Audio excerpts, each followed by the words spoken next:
creators. Welcome back to the club. We're your hosts. I'm Ebony Chapman. And I'm Akila Friend. And today, you guys, we have amazing special guests for all my entrepreneurs out there, okay? We have social media scientist and entrepreneur who encourages women to stop playing it safe and start that business. Start that business, okay? The true girl behind the hustle, Lucretia Elsie Thomas.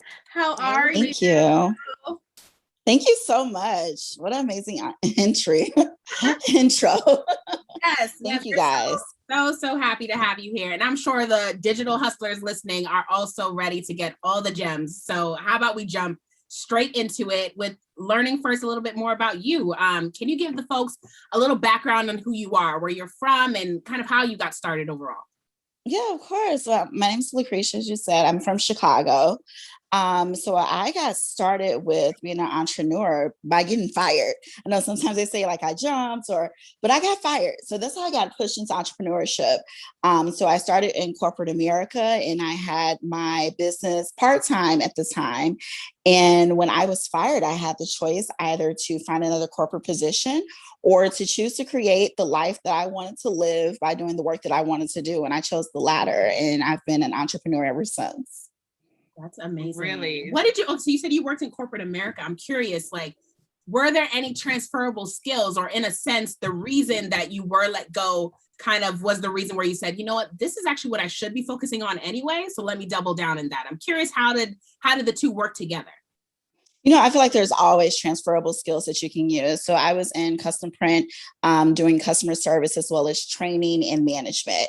So all of that is what I do right now, right? So with running a brand and a business, you always need to have those customer service skills. With educating people, I'm doing that training and then managing all the pieces of the business. So yeah, I was in a position where I was able to transfer it and bring it all over. I can see now where all of the little pieces and those steps are helping me right now. I love when that happens, right? It's like hindsight is 2020. I'm like, okay. 1000%. We all go through that stage where you're like, dang, I don't know how the heck this is helping me right now. And then in the end, it ends up working out in your best favor. So really the girl behind the hustle has been hustling. She's not new to this, she's true to this, okay? So back to the fact that you transitioned, right? It's not being able to find a job. Can you walk us through that process? Like, first off, like, how did you feel? And then secondly, what was that next step? Where were you like, you know what, this is literally where I'm taking my next focus? Where were your interests at that particular time? So at that time, I was doing full-time event management. So I was an international wedding and event planner. And so my first thoughts were, let me try to find a position working with a company, because at that point, I was still at the beginning steps of my business. So I wanted to find a company that I could actually work for, you know, pick up those skills, get some training and all of that. Up until that point, everything was just self-taught along the way, picking up and learning as much as possible. So when I tried to find a company to work for and using those same skills, I couldn't find anything. I don't know how many event businesses I applied with, but I couldn't find anything. And I think the only positions I was able to find was like internships, which I felt like I was past that and I needed the income. So that was not going to work for me. So it was one of those options where my friend was getting married in Mexico and I challenged myself. I said, okay, if I could plan your wedding in Mexico, then that is my sign to go all in. And we planned it. It went amazing. And it was a lot of stuff going on with that. You know, you have the communication barrier, you have the time lapse, you have the ease of the way that they plan things, with me wanting to be like, okay, I need an answer, and they get back to you when they want to. So just dealing with all of that, I'm like, okay, you can do this. So that's when I decided to just go full-fledged with it. Love that. And I like the takeaway there too, of just like giving yourself a project, or at least setting some sort of mindset or goal in mind, because sometimes you say, I can go 0 to 100, I can figure that out, it's fine, but you need that buffer testing. To see like, do I like this? Is this really? Yeah. Like, is this something I really want to pursue full time? Because exactly, side hustle is one thing, but then getting your bread, butter, and like eating off of this particular, you know, project is 100% different. It's a different hustle. How about we talk about different hustle a little bit? Like, how is it we from our end of like we're still at that side hustle stage, you know what I mean? So how do you feel, or how have you felt from it being a side hustle to something now that you're doing full time and it's your complete, as Ebony said, bread and butter? What's the difference in the feeling, the momentum, the energy that goes into it? I would say you hustle a little harder. I think at the beginning, I felt like I had to kind of, like, I didn't have as many options as what I wanted to pick and choose and what projects I wanted to take on, because you just are trying to make it work, right? You're trying to get that income. So sometimes you're taking projects that don't exactly align with what you want to do, but you need the income. And so you're taking it. Now I feel the option that I can more so pick and choose. I know exactly what I want and the type of people and the businesses that I want to work with. So I'm able to kind of pick and choose and be a little bit more particular with the things. And if it's not aligning, it's a no. I'm more kind of confident with like, that's not going to work. This is a no. You move a little differently. You move a little bit with confidence more compared to when I was first starting out. I know just based off of experience, the way things are starting out, this may not be the best fit for me. So those are some things that are different. I have that question of like, okay, so now that you're at that position where you are picking and choosing what it is that's working for you or not working for you, what happens if you decide, like in that space, right? Maybe projects you're like, I'm not aligned, but how do you still keep the income? Like, how do you still keep that balance of like, okay, I don't want to do this project because it doesn't align with me, but like, dang, I really got to pay my rent, or I need to go grocery shopping, or I am trying to save for X trip, or whatever it is. So I say that you always have to have another hustle. So I'm a multi-hustler.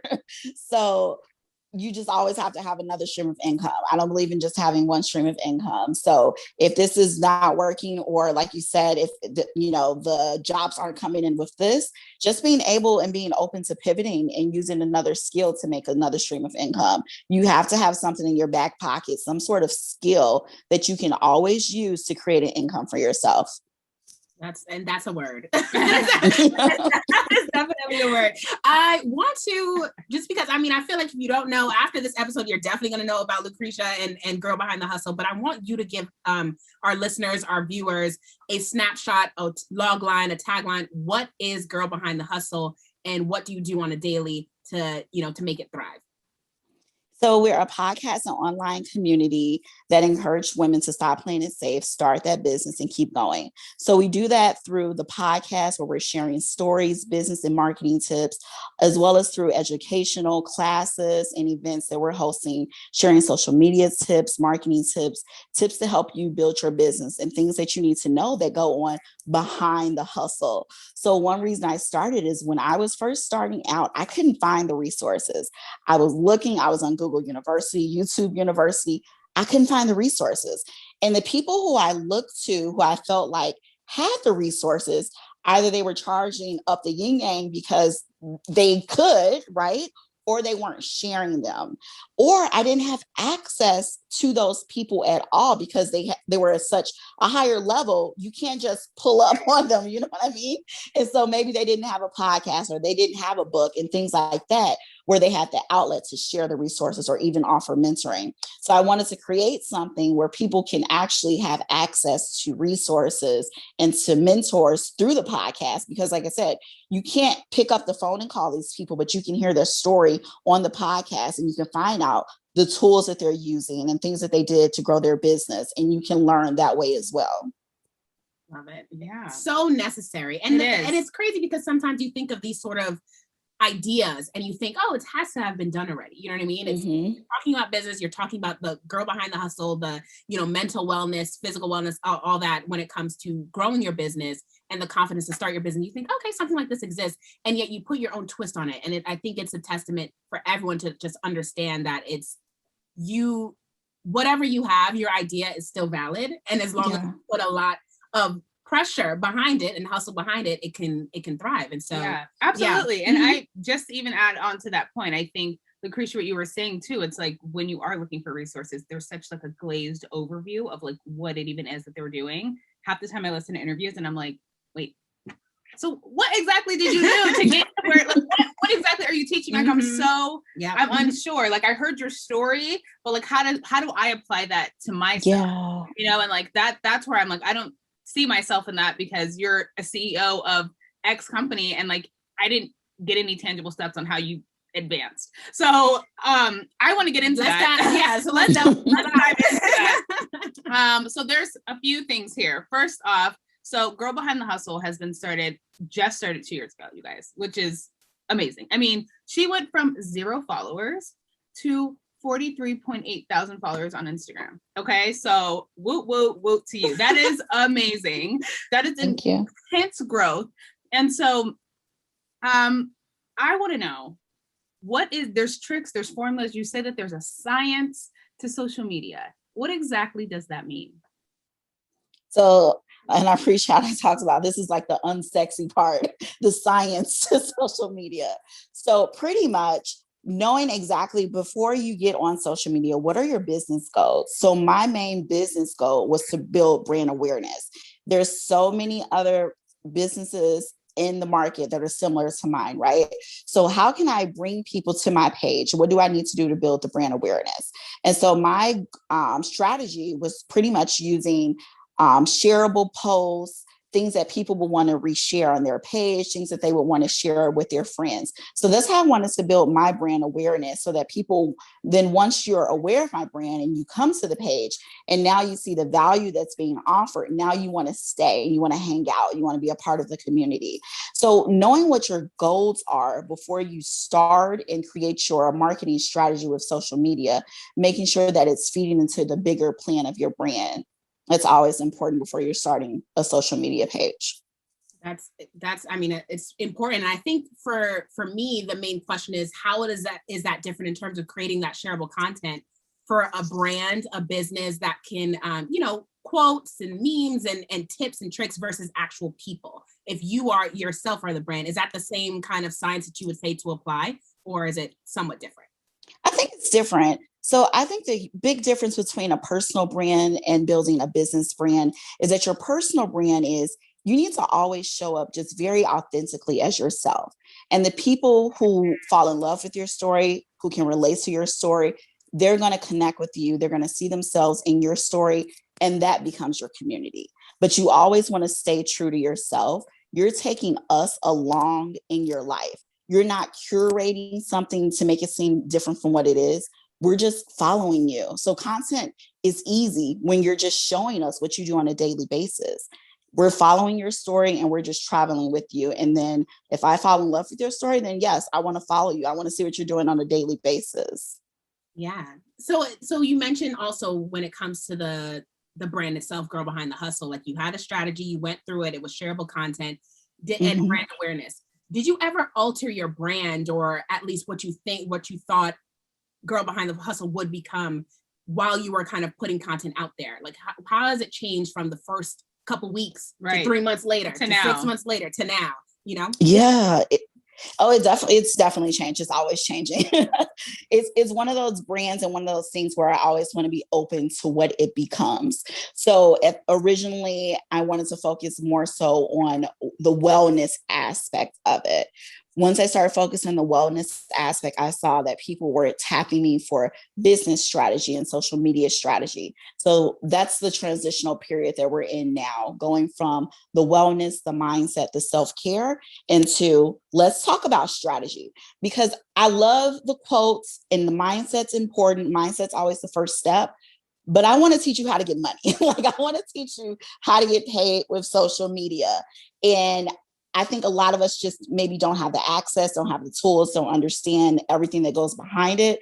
So if I have to be the one to teach those things, like let me be the vessel to teach those things rather than getting just the self-care and just the mindset, because I want to help you get paid and doing that through business strategy and social media strategy.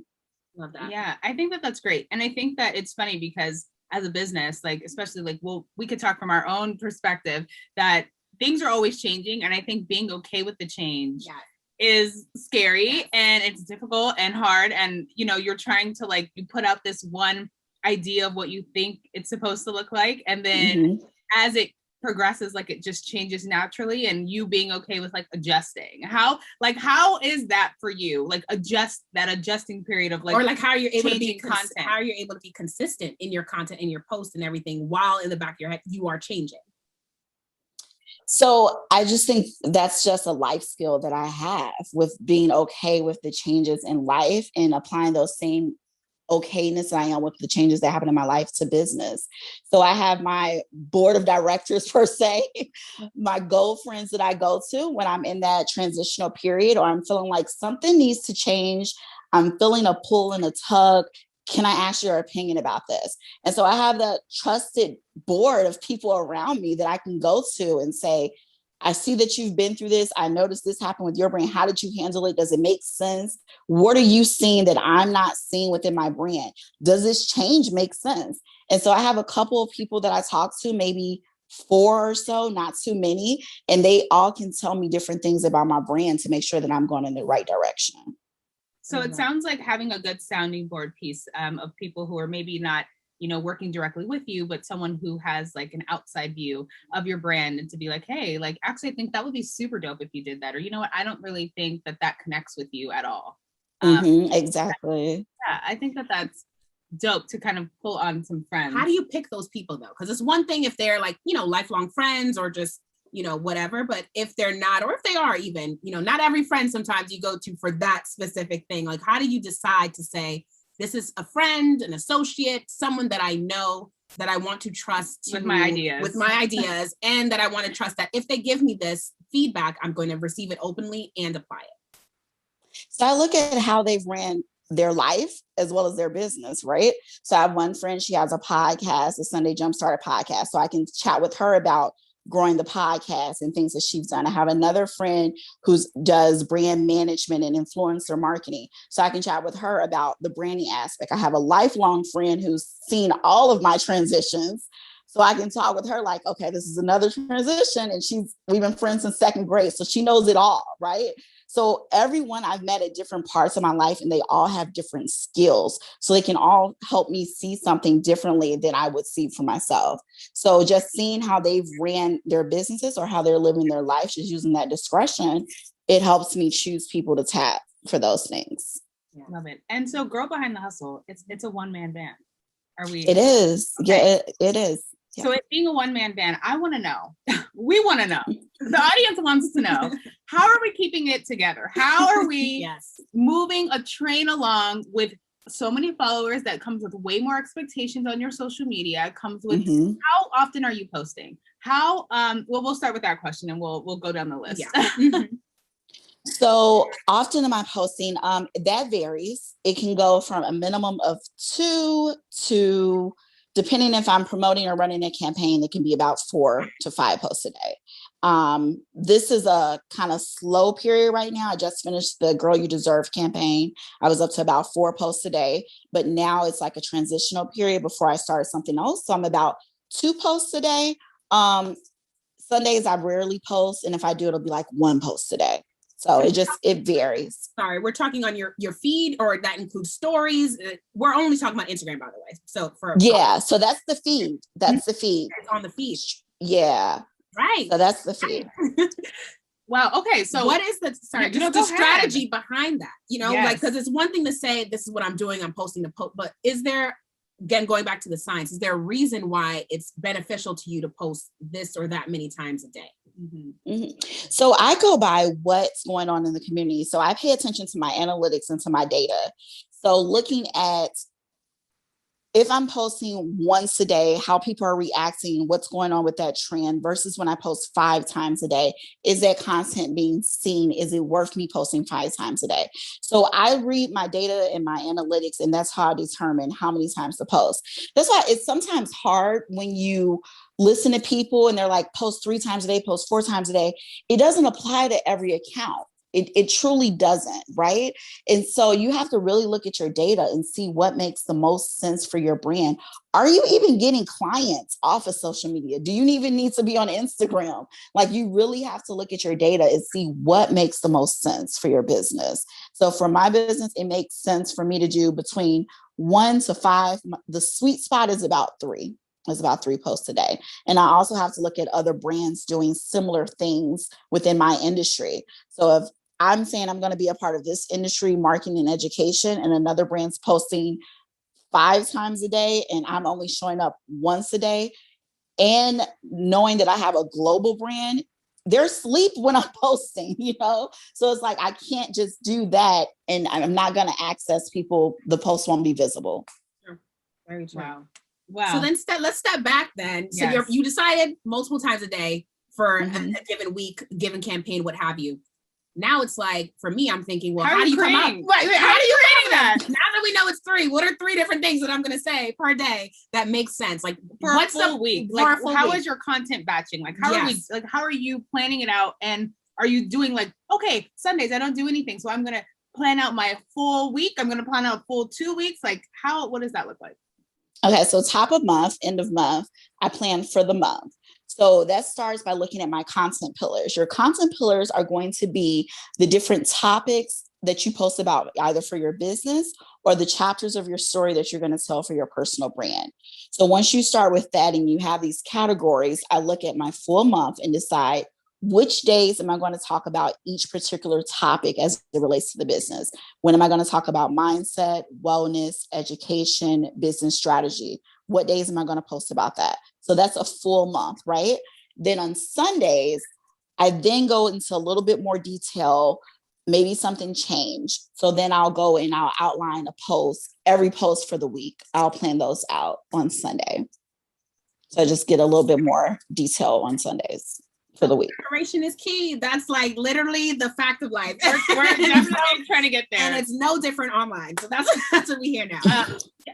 But I mean, okay, but let's go a little deeper. Social media is just one aspect of what Lucretia does. Like, I don't want it to just sound like this is literally all she does is just on social media all day. Like, she also hosts classes and was doing events and will continue to want to do events. Has the podcast, as she mentioned. Has the podcast. So yes, you're planning your social media for the month and your content for the month, but I just want to know, like, in a day, what exactly are we? Walk us through it. Walk us through a day. Girl behind the hustle. Because that is like so much content to be producing, focusing on, moving, posting, all of the things. So, and I just want to say this, it doesn't have to always be new content, right? I think a lot of times we feel like we are creating 4 new pieces of content daily. That's not what I'm doing. I may create 2 new posts and 2 repurposed posts that did well 6 months ago or last year. So that's the importance too of creating evergreen content that doesn't expire, that is always relevant, so that you're not stressing yourself out with creating 4 new posts daily. Who has the time for that? Because as you just said, I'm managing all the other aspects of my business. So just creating posts and things like that are evergreen and really important too. So a day would be, so let's say Monday. Monday is my kickoff day.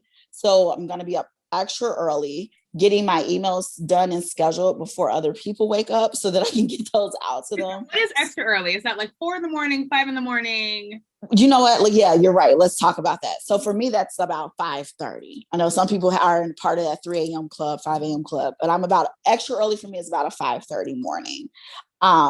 So meditation, prayer, something physical, sometimes, not always. Be honest. Right. So after that, scheduling my emails, I use Boomerang to schedule those so that they'll send later at an appropriate time. Please do not email people at 6 a.m. just because you're up. So getting those scheduled with Boomerang, and then looking at trends, checking Google Trends, checking Twitter to see, because even though I may have planned to talk about this today, something else may have happened that's more relevant that I need to talk about. There may be an update.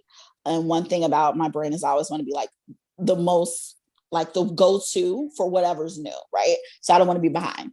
So checking trends, seeing if there's anything I need to change, making sure the posts are scheduled for today, and then doing any type of client work. So I also do, one-on-one brand management and social media marketing. So then checking with any client work and working on any other projects that may be coming up.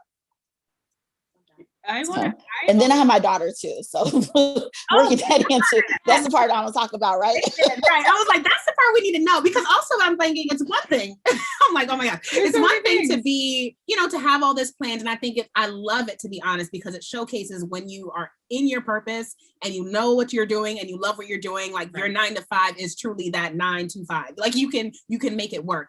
But do you, even though it's a one woman band, do you freelance people on the side? Do you have that in the pipeline? How does that process work when you're going from, all right, I've been able to be very successful on my own, like I want to, are you delegating, incorporate someone else in the mix? Are you delegating tasks?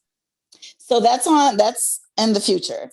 So that's like a second quarter, third quarter goal, is to start bringing in people to kind of train them more so to do what I do.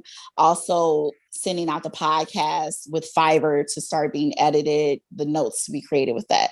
So yeah, that's real soon, like within the month, especially the podcast. The podcast, that'll be within a month. So yeah. It makes it even more impressive, because sometimes, you're doing something on your own, but on the low, you probably have 10 other people that you're, siphoning things off to, but this is you doing it from start to finish. Yeah. And I don't want a badge of honor for that, because it's crazy. It's a lot. It's a lot. I mean, it is crazy. Don't do that. No, we feel it. Like there's 2 of us and we like struggling on a daily to just get. Yeah, don't do it. I'm in that position right now where I'm writing down all of my SOPs so I can start passing it off. Awesome. That's where I'm at. That's the transition. That's why I'm in a transitional period, because I'm ready to, you take care of this, delegate this, do that. So yeah, that's where I'm at. Absolutely. Yeah. And I think another important piece just to even add in there is just like time management. Like through my side, our side hustle and my 9 to 5, like I'm like realizing, man, my time management is really on another level. It's terrible. Yeah. It's terrible. I'm like, oh, I'm going to do this task. And it takes me like a couple hours to do this task. And then it's like, by the time I get done with it, I'm like, oh my gosh, I still have like 15 other things I need to do. I'm exhausted. In fact, I need to take a break. Sleep. Right. And so I'm going to do too much. And so I'm just like, my time management needs to be, I think I need to start becoming the 5 a.m. club. I think I told her the other day, I was like, she now knows, she's one of probably a handful of people who knows I'm up at 5, because I'm like, no one else. Because, right. But I think, kind of based off that, yes, you talked about what you did and your day in the life, week in the life, month in advance planning, but how did you incorporate time management? Was it always a skill? Was it something that you built on because of this? Just talk a little bit more about time management. It's definitely always been a skill, because when I had to work, when I was at corporate, as well as running the event planning business, I had to figure out how to do both. So, going back and forth between both, figuring out, time blocking. I've always used that, where a couple hours we're going to work on this task, and then we can switch over to doing a different task. Batching, I do a lot of that, where let me plan all of my emails, let me plan all of my content. Like all of those little things have really helped me be able to manage all of the things within the business. That's awesome. I want to make sure we got so much to ask you. And I know we got this game that I know a lot of our folks want to get and delve right into it, but I want to give you more time. We talked about a little bit what's next in terms of the business side and you getting kind of the project management up to date, but can you talk a little bit more about your social media? Where do you see that going in, 3 to 5 years? And then off of that, what's immediately next for Girl Behind the Hustle? So as far as social media, just doing more of the educational aspects of everything. So doing more teaching, hosting more classes, ebooks, courses, things like that, because those are the things that people keep asking about. And I've been working one-on-one with people, but there's only so many people, like that's not scalable with working one-on-one. So being able to host more courses and classes so that I can reach more people and, help more people grow their business. So that's what's next. And I guess they're hand in hand with the social media as well as what's next. Yeah. I also noticed on your speaking of your social media, that you have like a mixed bag. So it's like there's a lot of original content, and then there's also like repurposed content, maybe from like other pages or whatnot. And so I want to know, like, what is the strategy behind that? Like, do you think it's more shareable, or that like people have already seen it before and they're like more likely to share it with somebody else? Or like, what's the science behind that one? So the goal is to usually create the majority of my content should be original. That's always the goal. And then if I'm sharing someone else's content, it's just because it applies. So it makes sense for the brand. And then depending on whose content I'm sharing, if you're reusing or repurposing someone else's content, then they're more likely to share it with their community. And again, that builds your brand awareness because now it's pulling people back to your page once they've seen that it's been repurposed or shared on their page. Yeah, I love that too. And I know that you're a big proponent on hashtags and other things besides that, you know, with social, but building your social, you're like hashtags. People say they don't work, but they work. Like, can you give maybe a tip or two on what are the importance of hashtags, or maybe like when you're looking for them, what should you be looking for? So hashtags help build, again, your brand awareness. So I'm big on brand awareness, right? I'm very big on building brand awareness and community as a marketing strategy. So hashtags are one of those items that help with that. So when you're trying to discover and find hashtags to use for your brand, you want to put yourself in the mind of your ideal customer, client, or community that you're trying to build around your personal brand or business. So if I'm looking for your product, looking for your service, what is that client going to type in to find you?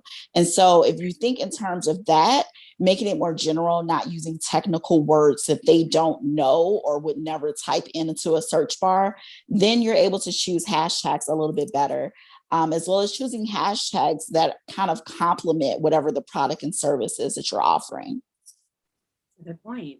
I do want to make sure, because I'm thinking through from the lens of someone who's listening or watching, like who might be wanting to do what you're doing, and they may have the brand awareness down, or at least know in general what to do on that end. But I think there's a next level of what you're doing, and it's really garnering clients and making sure that you're taking it from the posts and from the tips to your pockets, you know. So how do you need the money? So how do you go ahead and one, seek out clients, or if they come to you, how do you make that sale, make that pitch, and then build that community for perhaps repeat clients who may want one thing, and then afterwards they see like you can offer something else to them and something else to them, and they keep coming back. So can you give just a little overview on your whole like client strategy and what that entails? So most of my clients have come from either referrals or directly from social media, based on the services that I'm offering. So the referral clients, I may have worked with someone that they know, and then they're of course referred for a service or business. And then the social media clients who are, completely cold clients who've only found me, through a nurturing sequence on social media, or they're warm from finding the page there. To keep building with those clients is offering different products. So if we work together in a strategy session, and that's just working on your strategy currently, if you're now offering a new product or service, let's work together again and figure out how we can market that for the next time. And then the social media classes that I offer, if I'm offering a content planning class, that's one class. Then the next class, if that's a hashtag class, like that's another aspect, so that even though you've already taken the social media class or you've been a strategy client, here's something else that you can learn. So always having these levels of different things that you can teach and add to like whatever your core offering is. Yeah, I think that that's amazing and great, because I feel like sometimes when someone has a business, it's always, the questions always, my opinion, come up with like, what can I sell? What is my brand? What other things can I offer? Are people going to listen to me? Do I have the expertise that people are looking for, and that type of thing? So if someone feels that way, is there, I guess, what advice would you give them?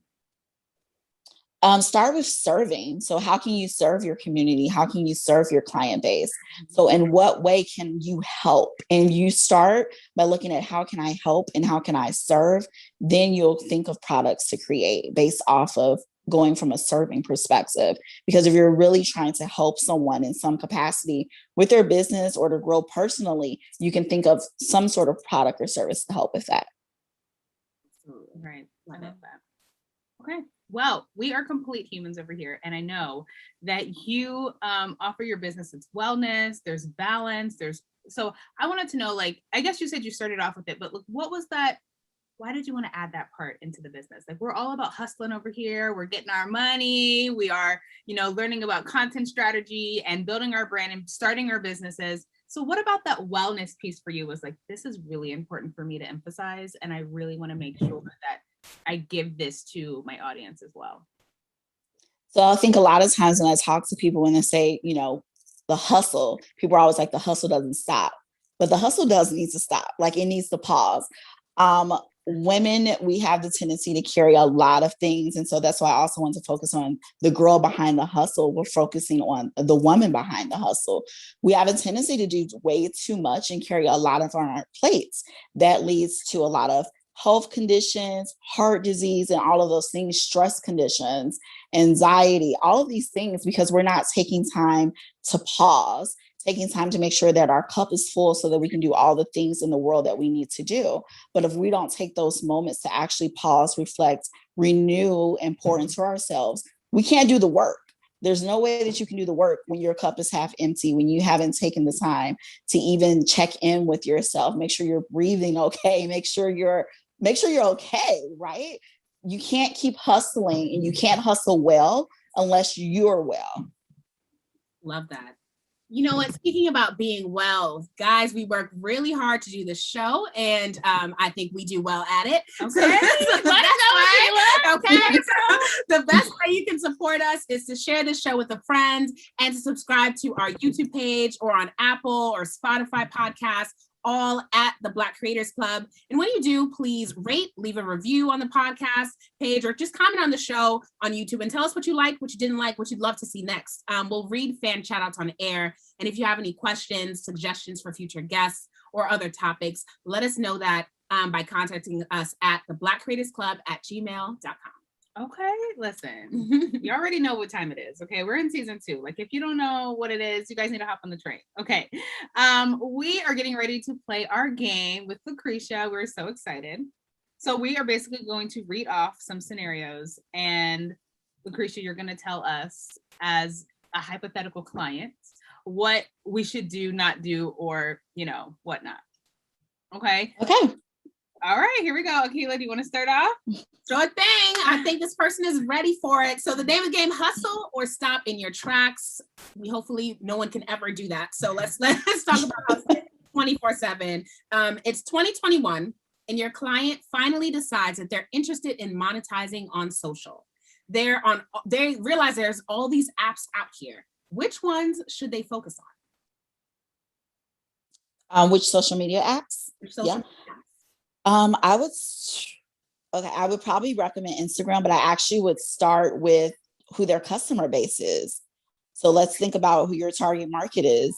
Starting there, then I would choose whichever app that makes the most sense for their target market, because it's not a one size fits all. So if you have maybe 25 to 34 years of age, 25 to 40, I would say focus on Instagram. A little older, I would focus on Facebook. Gen Z, TikTok. So it depends on your target market. Do you recommend, perhaps, some folks, they're like, all these apps, I need to be on every single one. Would you say, do you have a number to say, okay, you should be on this many apps tops? Or perhaps, if, like you said, it's just one, depending on your audience, and just focus in on that? I would start with one and let that be your strong anchor, and then let that one feed everyone else. It should go into a circle. So start with one, get that flow going. And once you do, then you can start building. And I would say maybe your core would be 3, but that's after you get that one really strong. Gotcha. Okay. So the next one, your client loves social media and posts consistently, but is not getting any engagement on their posts. What could be the issue? They're probably not engaging. Are you posting and ghosting? Like, are you posting and then disappearing from social media? So the more that you engage, the more people will engage with you. So I would say work on your own engagement for your page, and then you'll see it. Love it. I mean, yeah, posting and ghosting. That's hilarious. So your client's dream is to become a content creator, but feels the 9-to-5 is holding them back. Should they keep it and manage both, or quit their jobs? I am not a proponent of quitting your job. So do both. I would say do both. Do both until you figure it out.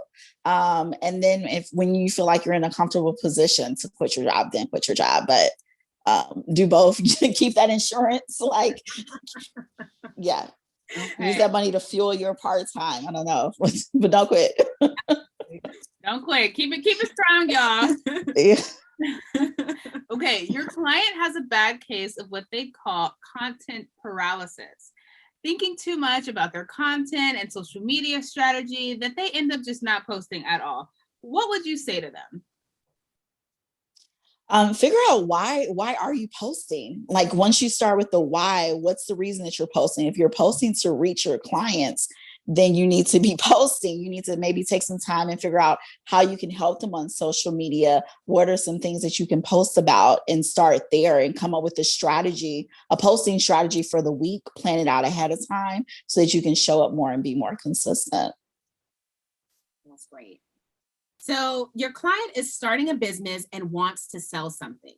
Do they get an LLC, or can they start selling items just on their own? I would say get an LLC. I would start with the business first. So getting that solid first. That's what I would recommend doing. Well, that was an easy response. Okay.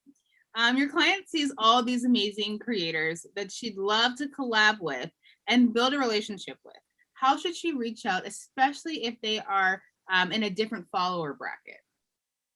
Build a relationship first before trying to collab.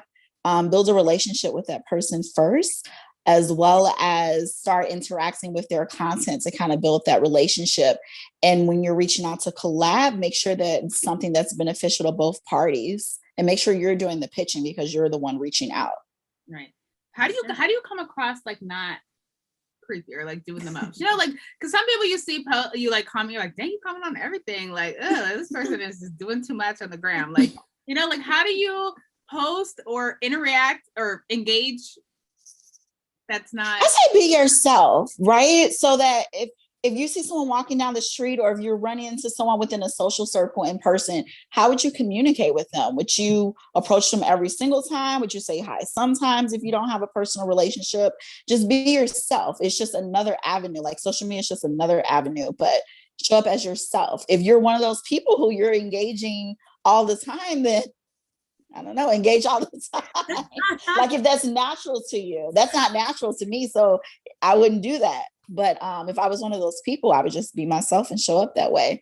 And if that person's meant for you to connect with, then you'll click. But if not, it just won't work. Absolutely. Absolutely. We talked about this a little bit earlier, but an official question, another client came in, to use hashtags or not to use hashtags. So how can your client find out which hashtags are the right set that they should focus on for their social media brand? So I would start with thinking about the hashtags that your ideal client would be looking for. Start there. And then it's really just going to be a trial and error process. So start there with what hashtags would they be looking for? What hashtags are other people in your market using that are working? If it's a brick and mortar, is there a location hashtag that you should be using? Is there a particular hashtag that everyone in your industry uses? You want to use that hashtag as well, because that's something that people will be searching for to find your service or for your brand. And create maybe about 2 to 3 sets of 30 hashtags and just kind of pick and choose. It's really a trial and error process that you'll get the hang of within a few months. If you continuously and consistently use them, you'll start seeing the results and figuring out which ones are actually bringing in traffic and which ones you should probably just discard. And I hear, again, you should switch out your hashtags every couple months too. Would you agree with that? Or, if there's a tried and true set that your industry uses, stick with it anyway? So I would say, and what I have done is that I stick to the set until it's no longer working. But I have a few sets. So I think about 7 sets. So I stick with the set until it's no longer working. And then it also depends on the content that you're posting. You want to make sure that you're posting content and using the hashtags that are relevant to that content. But yeah, I would use them until they're no longer working. That's what I do. It's worked.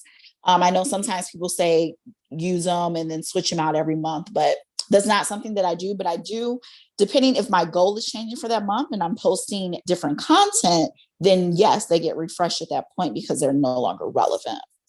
Gotcha. And then just double down. No longer working, meaning, I guess your analytics, if you didn't get an extra follower count, engagement piece, it's perhaps the hashtag, let's let it go. Or is there other things that you're looking at to say, was this hashtag even beneficial for me?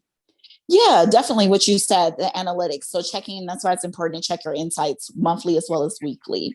So if you're noticing when you're checking your posts that particular set of hashtags is not bringing in anyone, you're not reaching anyone, then that's probably a set or a couple of hashtags that you need to refresh or let go.